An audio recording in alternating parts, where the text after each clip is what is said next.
coming up very shortly, we are going to rank the top 10 coaches in the National Rugby League. Now, what are the guidelines that you're providing for everyone, Scopey? Okay, here we go. So the guidelines are we're going to go top 10 coaches in the league right now. We are the Perth Reds franchise. We are the 18th franchise in the league. Yep. You have a 3-year contract, and we're considering everything. Runs on the board, age, all the little different factors. Ability to attract players. Ability to recruit is huge. Yep. So, yeah, that's it. And anything else that we needed to add for people at home? I think that's given us all the context we require. You can't complain when fans don't go to games when you get paid to go. Only eggs you touch are chocolate. So that's Dunny. Shut up, Dunny. Like, seriously, take a week off. Anyway. Actually, no, I'm joking, Dunny. You know I love you. Happy Easter, boys. Hopefully your Easter Sunday pay rates today. Willow from Windsor. Funnily enough, we spoke about that a little bit earlier. Yeah, good shout, Willow. Wouldn't you also want to score that try, Jimmy? Willow from Windsor. If you're Dylan Edwards, absolutely. That's the point. Yes. Well, I had him.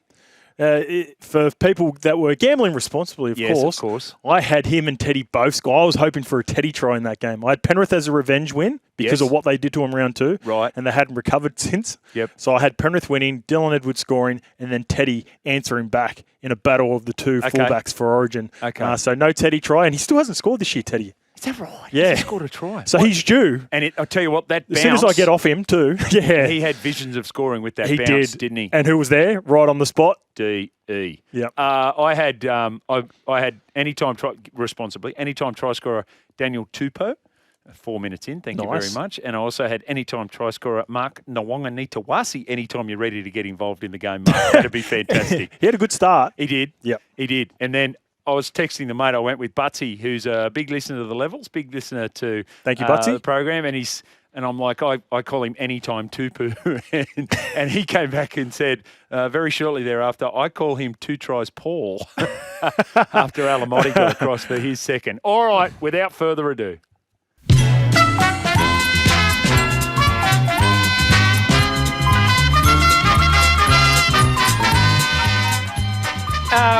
Would we leave this 1 for 1? Should we, like we did with the halfbacks? I think we sort of agreed on the first 3 halfbacks, but let's you reveal one, I'll reveal one. All right, so our top 10 coaches, new franchise, Perth Bears. Yep. 3-year contract, all the runs on the board. We're considering everything here right now. Would you consider those not employed as NRL coaches now? Ooh, I didn't factor that in. Neither did I, so there we go. Too late for that. All right, let's get to it. Number 1 for me, Ivan Cleary. I've got Craig Bellamy. Ooh, okay. Number 2, Craig Bellamy. I've got, and I made a switch after you clarified, I've got Wayne Bennett at 2. I've got Wayne Bennett at 3. I've got Ivan Cleary at 3. Okay, so there we go. Top 3. Top 3.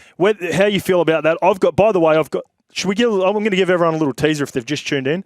I have 3 premiership winning coaches, not part of my top 10. Would you like to hear them now or later? No, later. Later, okay. You've left them all out. Okay, so my tier one are all premiership winning coaches. Cleary, Bellamy, Bennett. We've got them in different order, but they're both our top 3. Yep. Number 4, Trent Robinson.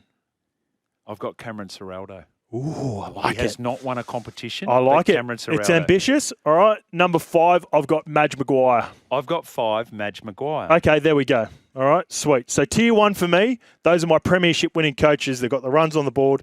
The next tier, for me, tier 2. Sorry, can I then say my 6th, Trent Robinson? Trent Robinson. Okay. All right, sweet. So I've got Serraldo, the non-premiership winner, up at number 4. All right, flip him around. Number 6 for me. Top of the tier 2 of coaches that haven't won, but I expect him to win in the next couple of years. Cameron Serraldo for me is at 6. Okay. And I've got a big cross next to it because you do not get Gus Gould with you as well, Serraldo. I am the GM. I am the CEO. So I've got Cam, and that's a huge factor. I think it's an upgrade too, by the way, Cameron, but that's just me. Jokes aside, how Gus was able to take the sting out of that first year for Cameron Serraldo was huge, in my opinion. But I've got Serraldo at 6. We forget about the first year of the Doggies, don't we? Everyone Cameron does. Serraldo. We forget about it. It's gone. It's done. In the ether. Yep. Top 6 last year, leading the competition this year. Everyone thinks he's a genius. Not everyone thought that in 2023. So Jason Riles, take note. Take note. All right, number 7, I've got a huge opinion of him. I don't think he's maybe not even going to be in your top 10. Andrew Webster of the Warriors.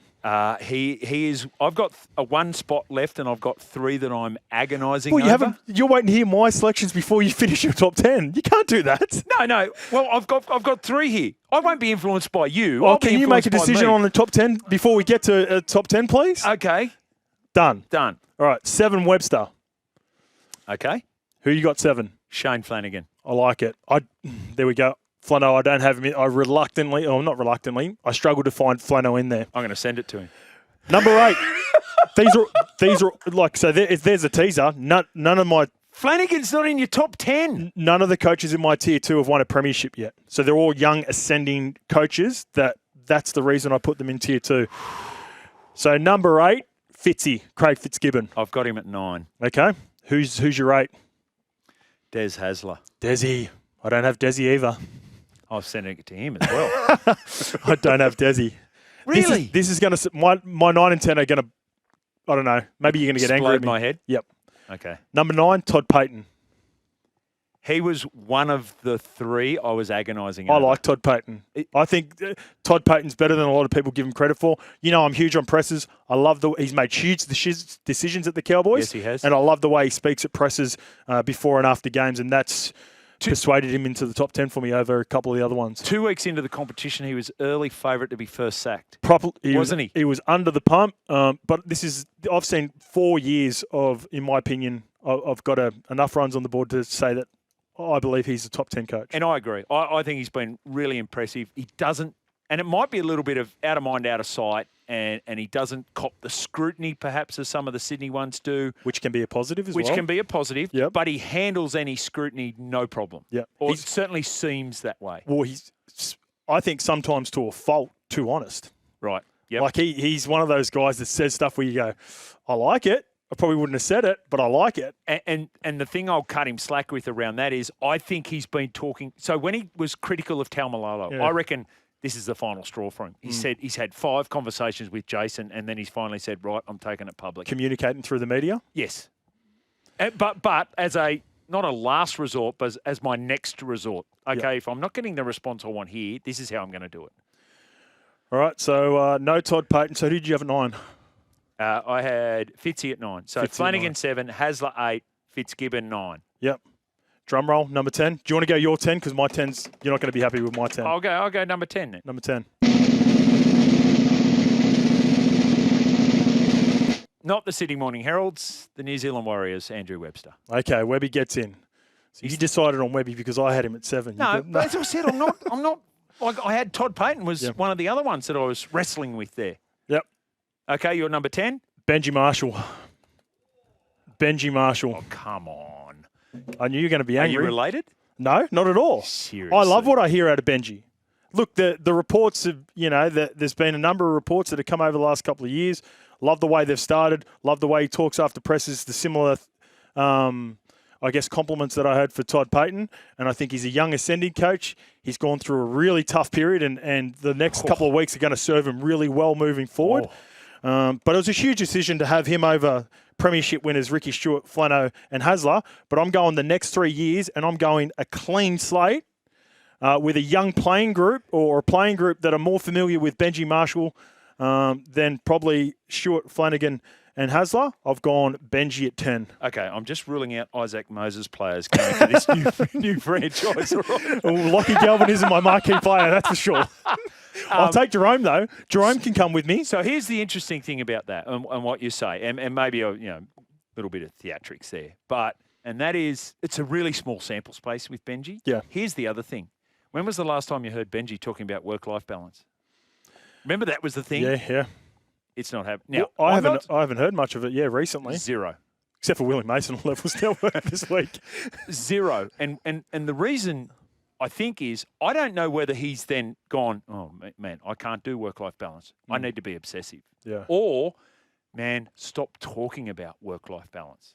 Yeah, there you go. What message are you sending to, like if this coach and this coach and this coach and insert every other name is obsessive, how do the players go, well, why isn't my coach obsessive? Yeah. It's just the perception, isn't it, Jimmy? Totally. That's not, everyone has their rest days, whether it's what was reported early on with Benji with golf. Some of them, it's holidays. For sure, coaches have holidays. You just don't hear about it. Correct. Don't hear about it. Yeah. And so here's the other. They don't post on Insta that they're on holidays. And he's got the biggest profile out of any coach. Of course obviously. he has. Most recently retired, had a huge profile, was a very polarising player, superstar of the game. But in terms of footy IQ and then post-match presses and the honesty before and after games, I just love everything that Benji says most of the time. So I'll go with Cameron Serraldo. I went to the footy yesterday at Leichhardt Oval to watch Mitch Woods run around, and then we were going on to the footy stadium. Cameron Serraldo was there watching the Bulldogs SG ball side. Yep. And when I spoke to Cameron Serraldo a couple of weeks ago, I said, Friday night, they were playing on Sunday. Friday night, what's it look like? Do you go dinner with the family? You go, no, I'll sit down and watch the footy. I'm like, wow, invested. Yeah. I also went to a golf tournament with Cameron Serraldo last year on the bye. Oh, man. Hey, he's allowed to. He's allowed to. He's allowed to, Jimmy. That. He's allowed to, Jimmy. He's allowed to. It happens. I'm saying it happens. That's the point. And not a knock on Cameron Serraldo. He's allowed to have a couple of days off and enjoy himself. Give us your thoughts. We're doing it for Azito and for Winghouse. What, you're still here? Well, you can see more on the Joel and Fletch socials and catch us live on SEN Radio, you beautiful humans.